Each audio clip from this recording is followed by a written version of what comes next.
warahmatullahi wabarakatuh. Apa kabar? Kembali berjumpa dengan saya, Hirzbun Arif dari Forum News Network. Hari Senin, tanggal 29 April 2024, Mahkamah Konstitusi itu akan memulai menyidangkan sengketa hasil pemilu legislatif, yakni dari DPR, DPD, DPR RI, DPR ini DPR tingkat 2, tingkat 1, DPR RI dan juga DPD. Dan Anda jangan kaget ya nanti kalau mendapati Paman Gibran, yakni Hakim Mahkamah Konstitusi Anwar Usman itu akan kembali bersidang. Dia akan menjadi panel hakim yang menangani sengketa, ya.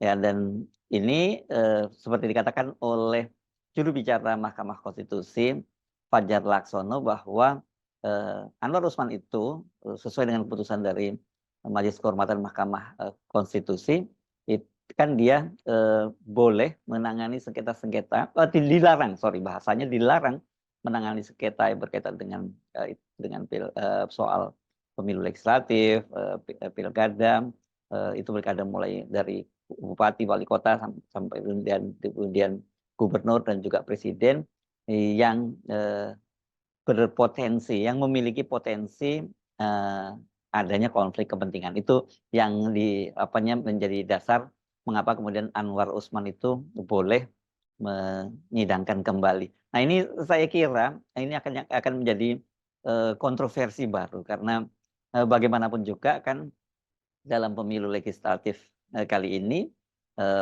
ponakan sang paman yang lain, yakni Kaisang Pangarep itu kan juga sekarang ini dia punya kepentingan juga. Dia menjadi ketua umum Partai Solidaritas Indonesia, dan kemudian ini Partai Solidaritas Indonesia itu kan adalah partai yang kemarin berlaga pada pemilu legislatif tetapi tidak lolos di parlemen, dan ada beberapa sengketa yang akan diajukan oleh PSI. Nah, soal ini katanya kalau untuk PSI itu dia tidak akan diperkenankan karena di situ ada konflik kepentingan. Tapi apakah memang seperti itu ya? Kemudian orang bertanya-tanya, bukankah jelas pada waktu itu Mahkamah Konstitusi itu melarang Anwar Usman itu selain dicopot dari masa jabatannya sebagai Ketua Mahkamah Konstitusi dan kemudian tidak boleh mengikuti lagi pemilihan pimpinan Mahkamah Konstitusi, dia juga dilarang menangani tadi sengketa-sengketa mulai dari tingkat pemilihan bupati, wali kota, kemudian gubernur, DPRD, DPR RI, DPD, dan juga Pilpres.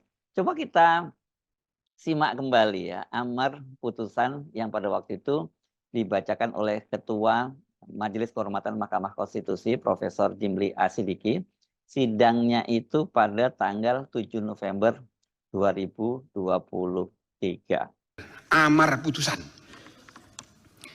Mengingat Undang-Undang Nomor 24 Tahun 2003 tentang Mahkamah Konstitusi yang telah diubah terakhir dengan Undang-Undang Nomor 7 Tahun 2020 tentang perubahan ketiga atas Undang-Undang Nomor 24 Tahun 2003 tentang Mahkamah Konstitusi dan Peraturan Mahkamah Konstitusi Nomor 1 Tahun 2023 tentang Majelis Kehormatan Mahkamah Konstitusi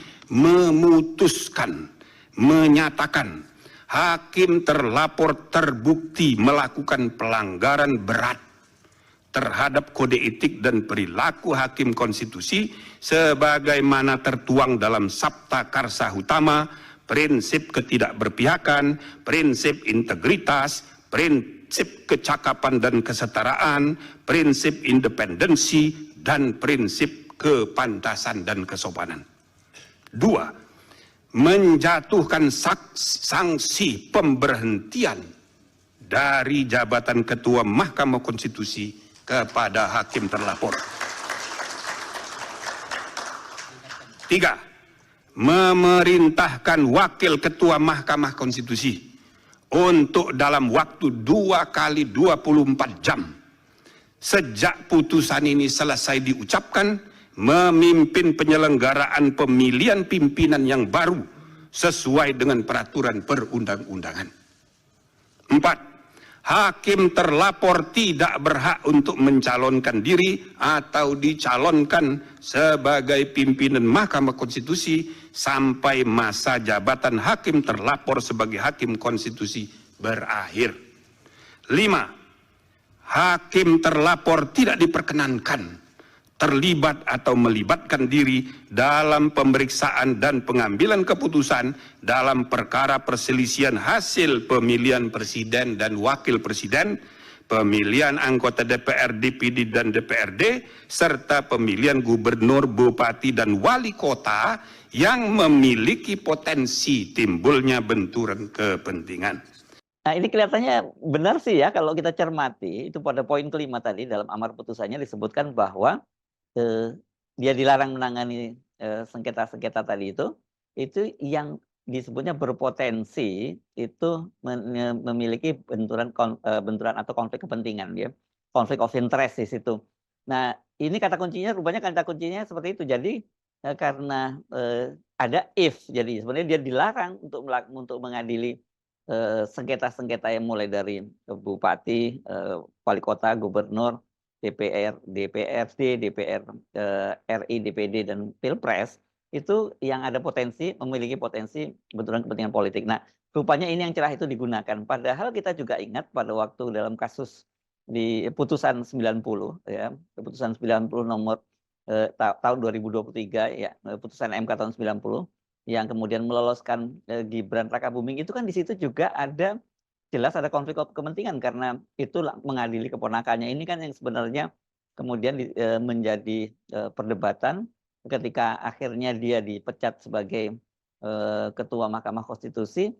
Kenapa kemudian putusannya tidak dianulir? Karena putusannya jelas itu dia melanggar, dan dalam salah satu undang-undangnya di pokok kehakiman juga disebutkan bahwa kalau ada yang berkaitan dengan konflik of interest atau ya ada kepentingan baik dari hakim maupun paniteranya, itu putusan itu dianggap batal. Tapi pada waktu itu kan kita selalu mendengar alasan dari Mahkamah Konstitusi bahwa putusan di Mahkamah Konstitusi itu sifatnya final and binding, ya. Jadi ya karena sudah final dan mengikat, ya artinya meskipun keputusannya itu cacat karena ada pelanggaran etika berat, tapi putusannya tetap berlaku. Yang itu yang sekarang kemudian menjadikan Gibran tetap menjadi presiden, tetap bisa menjadi calon wakil presiden, dan sekarang terpilih menjadi wakil presiden. Nah, ini menarik juga dalam kasus dengan PSI clear seperti dikatakan oleh juru bicara Mahkamah Konstitusi Fajar Laksono. Ini untuk pemilu legislatif itu setidaknya ada 299 kasus, ya, dan 10 kasus itu diajukan oleh PSI, ya. Karena itu, ya, Anwar Usman itu hanya tidak boleh menjadi hakim panel pada 10 kasus yang berkaitan dengan PSI. Sementara sisanya pada kasus yang lain berarti 289 kasus dia bisa menanganinya itu. Nah, kalau begitu artinya hal yang sama juga akan terjadi pada pemilu pemilu kada, ya, pilkada.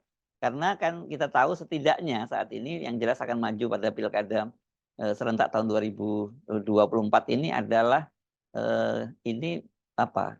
keponakan menantu, ya, Bobi Nasution, yang akan maju menjadi gubernur Sumatera Utara pada pilkada serentak nanti.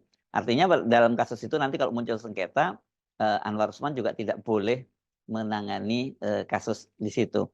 Ini kan tapi saya kira pasti Anda semua tidak puas, ya. Harusnya apapun alasannya, ada konflik of interest atau tidak, orang seperti Anwar Usman itu ya memang tidak layak lagi menjadi pengadil di Mahkamah Konstitusi. Karena tadi jelas dia sudah punya cacat secara moral karena dia melanggar etika berat dan kemudian dicopot dari jabatannya. Harusnya orang seperti itu bukan hanya dicopot dari jabatannya, tapi juga dia tidak pantas untuk menjadi hakim di Mahkamah Konstitusi. Jadi saya kira kendati jelas amar putusan dari Majelis Kehormatan Mahkamah Konstitusi hanya memberikan if atau klausul bahwa dia itu tidak boleh mengadili sengketa itu yang berkaitan, yang punya potensi untuk konflik kepentingan, tetap saja kita menganggap bahwa bukan soal konflik kepentingan lagi, tapi kredibilitas orang seperti ini sebagai seorang hakim Mahkamah Konstitusi, penjaga konstitusi, ini kan kalau hakim itu disebut sebagai wakil Tuhan di muka bumi, orang seperti ini kan tidak pantas untuk menjadi hakim Mahkamah Konstitusi. Tapi saya kira dengan mengingat kemarin hasil putusan dari Mahkamah Konstitusi yang menolak gugatan dari paslon 01 dan 03 itu juga menunjukkan bahwa ya kualitas secara umum ya rata-rata standar moral dan etika dari para hakim di Mahkamah Konstitusi itu ya seperti itu gitu, kecuali mungkin kalau kita bicara 3 orang hakim Mahkamah Konstitusi yang menyatakan dissenting opinion, yakni Hakim Saldi Isra, kemudian Arief Hidayat dan juga Eni Nurbaningsih. Jadi saya kira ini Anda mungkin boleh jengkel, boleh sebel lagi nanti lihat melihat bahwa Anwar Usman kembali bersidang, apalagi kalau kemudian Anda yang berperkara di situ, Anda kemudian ditangani oleh Hakim Anwar Usman, kan pasti belum Anda sudah punya prejudice ya bahwa orang ini akan bersikap tidak adil begitu ya. Tetapi itu kalau orang yang masih percaya dengan Mahkamah Konstitusi. Nah sekarang ini kan yang berperkara ini para politisi lah ya, yang berebut kursi di parlemen baik tingkat 1, baik tingkat 2, tingkat 1 maupun DPR RI dan DPD begitu. Kalau rakyat saya kira mungkin mereka sudah tidak akan peduli lagi dengan persidangan di Mahkamah Konstitusi yang akan mulai dibuka hari Senin nanti gitu. Mau Anwar Usman terlibat sebagai hakim, panel hakim atau tidak, buat mereka nggak penting karena lembaga ini memang sudah rusak secara keseluruhan ya, bukan hanya Anwar Usman tapi secara keseluruhan sebagai lembaga ini Mahkamah Konstitusi itu juga sudah busuk seperti halnya dengan institusi-institusi pemerintah lainnya yang membusuk secara sempurna. Saya Rusman Arif dari Forum News Network. Sampai jumpa lagi. Wassalamualaikum warahmatullahi wabarakatuh.